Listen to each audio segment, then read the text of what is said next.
December 7, 1941, Pearl Harbor, Hawaii. When Japanese bombs destroyed America's Pacific Fleet, they also severed the supply line for one of the military's most critical materials, silk. Virtually every parachute in the U.S. military inventory was made from Japanese silk, approximately 80 million pounds imported annually before the war. Within hours of Pearl Harbor, that supply became enemy territory. The timing could not have been worse. America was planning to train hundreds of thousands of airborne troops and aircrew, all requiring parachutes. Each B-17 bomber carried 10 parachutes for its crew. Fighter pilots relied on them as their only escape from disabled aircraft. Paratroopers would jump from C-47 transports using silk canopies into combat. But there was no more silk. Japan controlled 90% of the world's raw silk production. What remained in American warehouses would equip maybe 10,000 parachutes, a fraction of wartime needs. Military planners faced a stark reality. Without parachutes, America couldn't field an air force. Fortunately, a solution already existed, though almost nobody knew it yet. 5 years earlier, a brilliant but deeply troubled chemist named Wallace Carothers had synthesized the world's first completely synthetic fiber in a DuPont laboratory. The material, called nylon, had been marketed exclusively for women's stockings, but its inventor never lived to see his creation's greatest purpose, saving the lives of thousands of airmen and paratroopers when natural silk disappeared. This is the documented story of how Depression-era polymer chemistry, fashion marketing, and wartime necessity converged to create synthetic parachutes, and how the material, synthesized from coal, air, and water, became the fiber that helped win World War II. Wallace Carothers was born April 27, 1996, in Burlington, Iowa, the eldest of 4 children. His father taught commercial subjects at Capital City Commercial College in Des Moines. Young Wallace initially studied accounting and secretarial administration there before transferring to Tarkio College in Missouri to pursue chemistry, a decision that would change material science forever. After completing his bachelor's degree in 1920, Carothers taught at the University of South Dakota for 1 year, before enrolling at the University of Illinois for doctoral studies.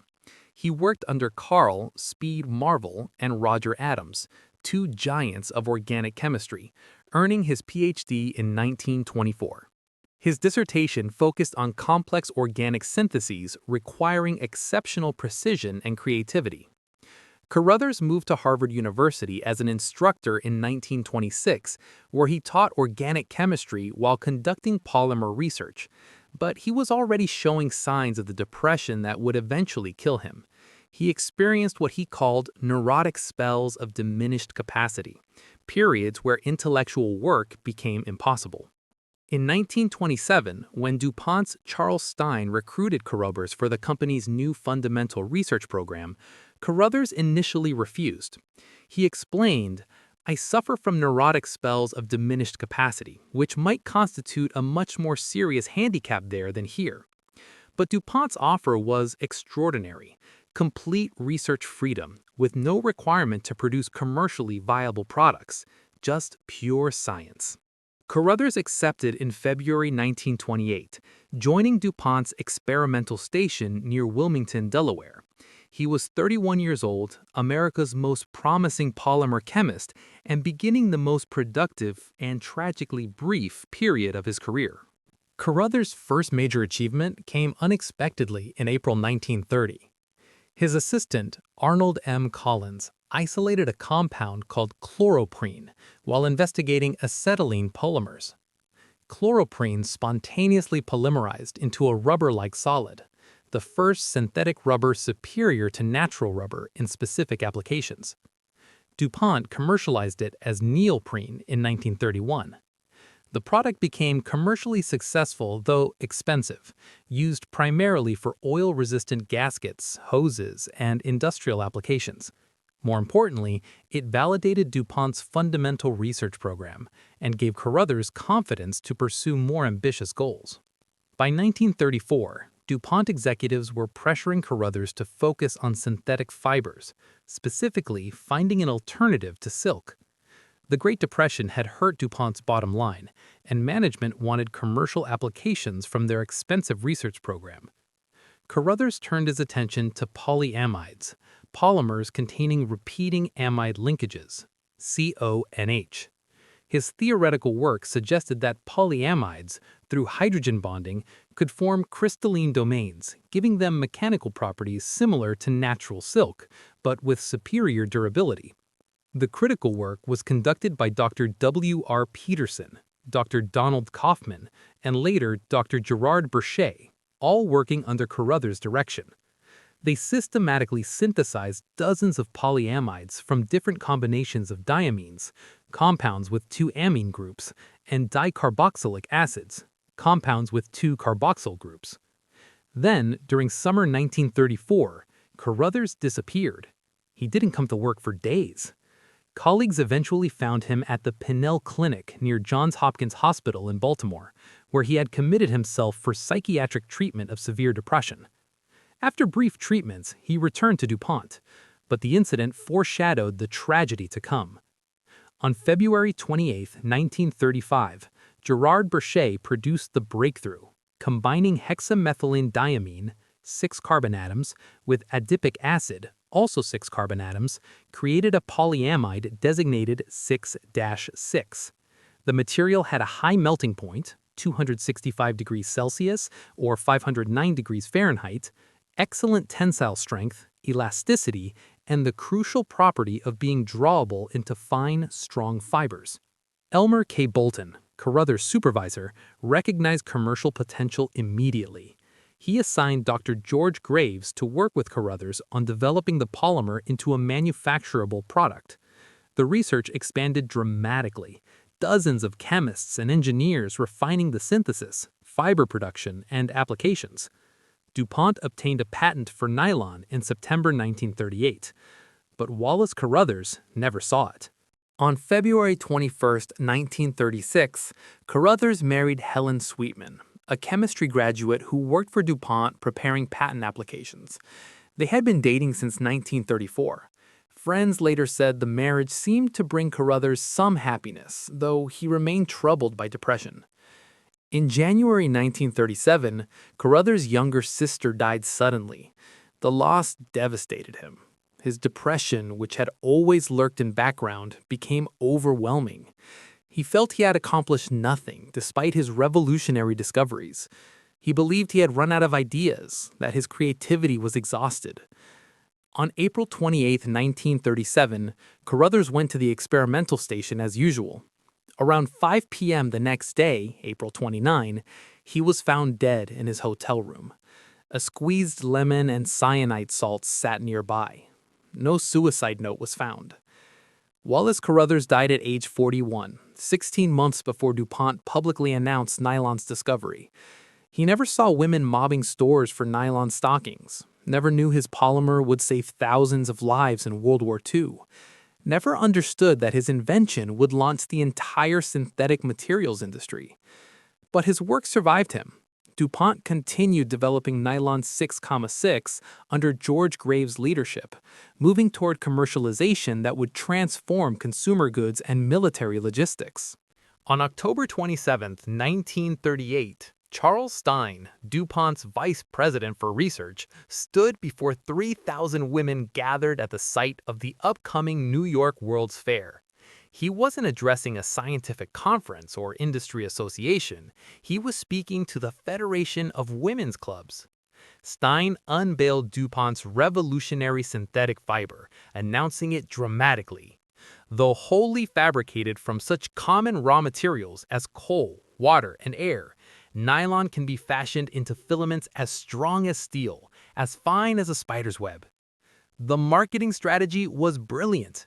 Rather than emphasizing chemistry, DuPont positioned nylon as miraculous but natural, derived from abundant American materials, not exotic imported silk. The coal, water, and air phrase became nylon's tagline. The name nylon itself reflected marketing savvy. DuPont had initially called it no run, though this was myth. Nylon stockings did run.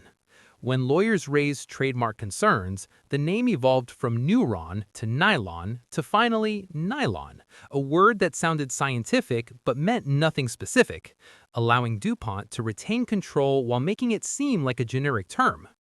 DuPont deliberately chose not to trademark nylon, encouraging the word to enter American vocabulary as synonymous with stockings, free advertising generating massive consumer demand.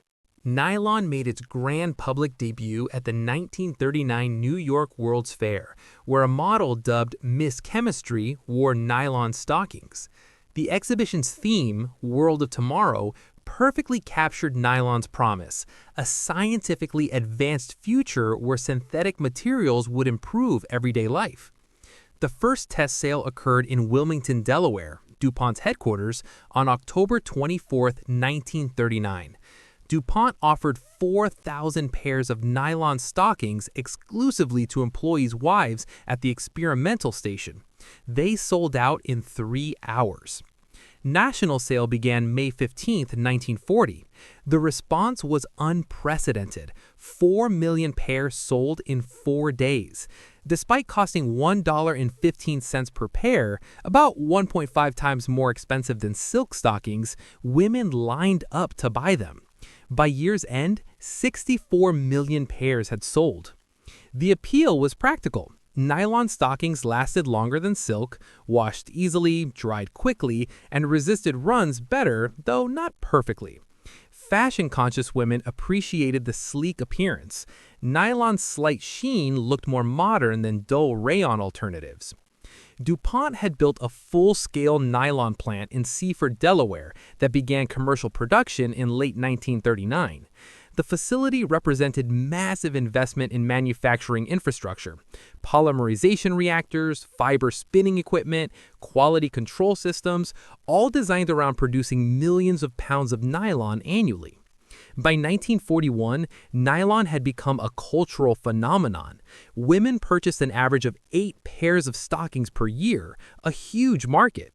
DuPont projected production of 360 million pairs annually. The company had created the first commercially successful thermoplastic polymer, a material that could be melted and formed into fibers, films, and diverse shapes, launching the modern plastics industry. Then came Pearl Harbor. 4 days after Pearl Harbor, on December 11, 1941, Germany and Italy declared war on the United States. America was now fighting a two-ocean war against enemies controlling virtually all global silk production. The War Production Board issued emergency orders. Civilian nylon production ceased immediately. All nylon manufacturing capacity would be diverted to military applications. The priorities were clear. 1. Parachutes, highest priority. 2. Parachute cord for suspension lines. 3. Tire cord for aircraft tires. 4. Tents, lightweight, waterproof. 5. Mosquito netting, critical for Pacific theater.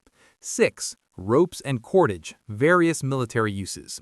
7. Flak jackets, experimental body armor. Overnight, nylon stockings vanished from store shelves.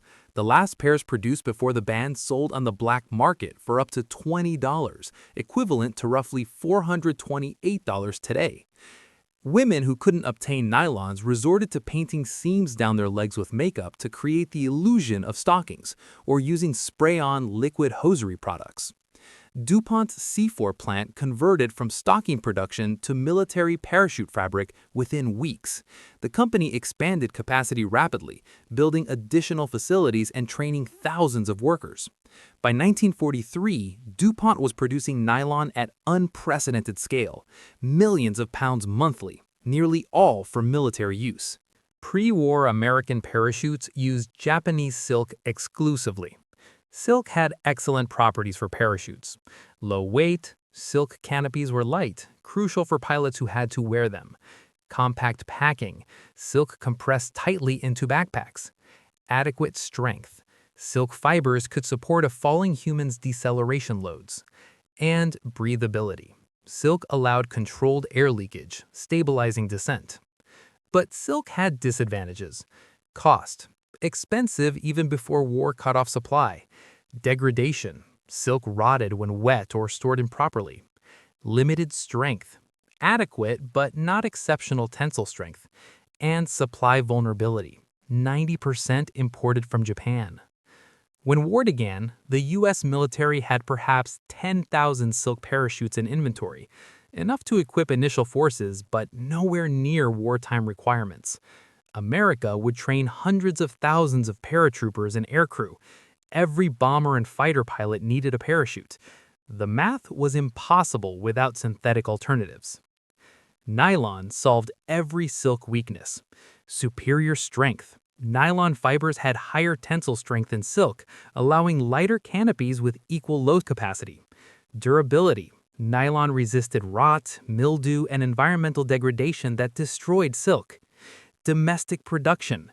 Made from coal, water, and air. No dependence on foreign supply. And manufacturability. DuPont could scale production to millions of pounds without resource constraints. The conversion required extensive testing. Military parachutes undergo rigorous qualification, drop tests with dummies, load testing to failure, aging studies, and environmental exposure trials. Nylon had to prove reliable before lives depended on it. Tests confirmed nylon's superiority. A standard 28-foot diameter parachute made from nylon weighed approximately 20 to 25 pounds compared to 28 to 32 pounds for equivalent silk. The weight saving was critical for pilots who wore parachutes for hours during missions. By mid-1942, nylon parachutes were standard issue. Production ramped exponentially. DuPont's wartime nylon production statistics tell the story of industrial mobilization. 1940, 9 million pounds, primarily stockings.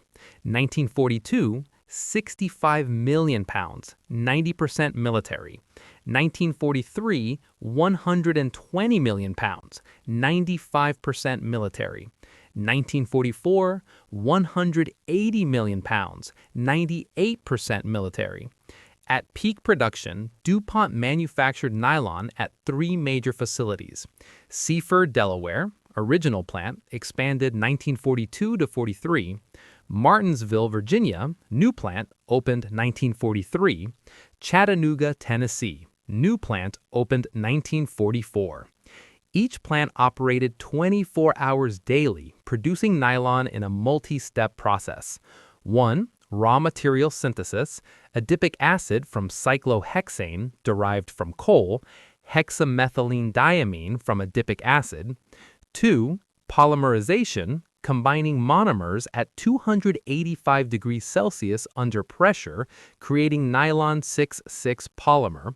3. Fiber production, melting polymer, extruding through spinnerets, devices with tiny holes, cooling to form filaments. 4. Drawing, stretching fibers to align polymer chains, increasing strength. 5. Weaving, converting fibers into parachute fabric or other products.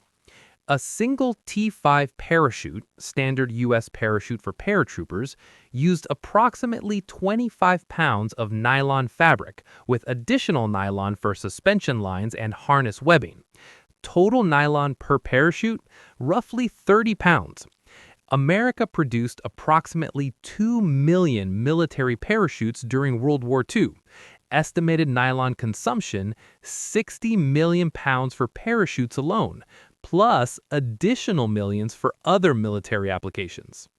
The 82nd and 101st Airborne Divisions, along with numerous independent parachute infantry regiments, depended entirely on nylon parachutes for combat operations.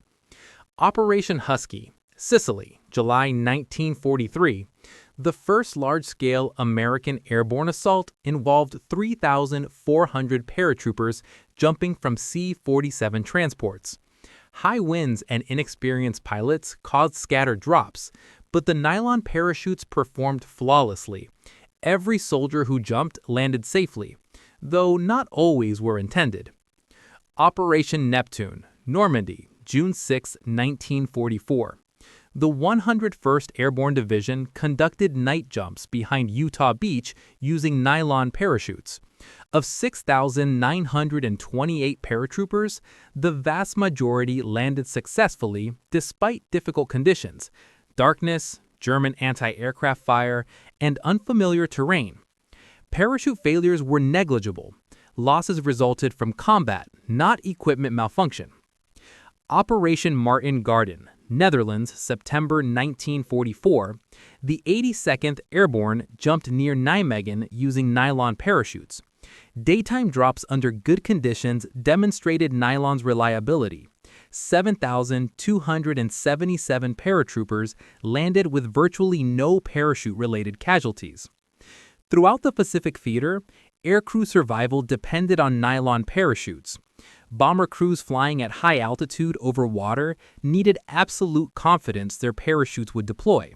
Nylon's resistance to moisture and superior strength made survival possible in conditions where silk would have degraded. Captain Eddie Rickenbacker, forced to ditch his B-17 in the Pacific in October 1942, survived 24 days adrift, partly because the nylon emergency raft, another DuPont product, remained intact in salt water. Silk would have rotted. When Japan surrendered on August 15, 1945, American newspapers carried two headlines side by side: "War Ends" and "Nylons on Sale." DuPont announced it would resume civilian stocking production. Newspapers cheered, "Peace, it's here, nylons on sale." The motto, "Nylons by Christmas," appeared everywhere. Women wanted their stockings back immediately. But DuPont couldn't convert back instantly. The plants had been reconfigured for military production. Equipment for spinning parachute fabric differed from equipment for stocking yarn. Civilian production required different quality control processes, packaging, and distribution systems. DuPont projected it would produce 360 million pairs of stockings annually once reconversion completed. But deliveries came slower than promised. September came with minimal stock. Christmas approached with inadequate supply.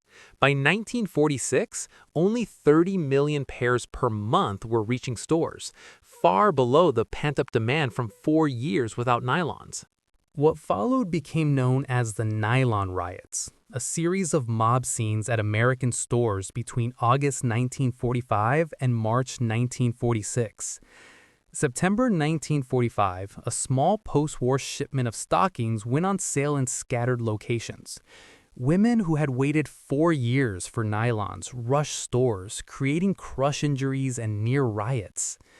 Pittsburgh, June 1946, an estimated 40,000 people lined up for 13,000 pairs designated for working girls only, a vague qualification that caused arguments. The line stretched over a mile. Fights broke out. Police were called. New York, November 1945. 30,000 women queued for a limited shipment. Store windows broke under crowd pressure. Several women fainted in the crush. San Francisco, a planned sale was canceled after approximately 10,000 shoppers waiting to enter broke the store window. Several women were injured. Police declared the sale a public safety hazard. The desperation was real. Women had gone 4 years using painted-on seams and liquid hosiery. Fashion magazines had told them nylons were essential to proper appearance. Now peace had come, but the nylons hadn't. Some women improvised. They cut up military nylon tents and parachutes left from the war to make blouses and wedding dresses. Parachute silk, actually nylon, became a fashion material, repurposed from life-saving equipment to peacetime clothing. DuPont faced public hostility. Newspapers suggested the company was deliberately creating artificial scarcity to drive up prices. An advertisement in Knit Goods Weekly 1945 called on readers to write congressmen protesting DuPont's monopoly. Some accused the company of being unpatriotic by maintaining exclusive production rights during national emergency. DuPont attempted to shame selfish housewives hoarding stock, which only increased hostility. The company's factories were actually operating at full capacity, but reconversion from military to civilian production took longer than anyone anticipated. By March 1946, DuPont finally ramped production to 30 million pairs monthly. The riots subsided. Supply gradually met demand. By 1947, nylon stockings were widely available again. In 1951, the Justice Department threatened DuPont with an antitrust suit over nylon monopoly, though the case never proceeded. But the nylon riots remained a cultural memory, a moment when peacetime shortage created public fury. Nylon was the first commercially successful completely synthetic fiber, proving that polymers could match or exceed natural materials. This opened floodgates. Polyester, 1940s, developed by British chemists, commercialized as Dacron and Terylene, used in clothing and industrial fabrics. Acrylic, 1950s, synthetic wool substitute, used in sweaters and blankets. Spandex or Lycra, 1958, elastic synthetic fiber revolutionizing athletic wear and undergarments.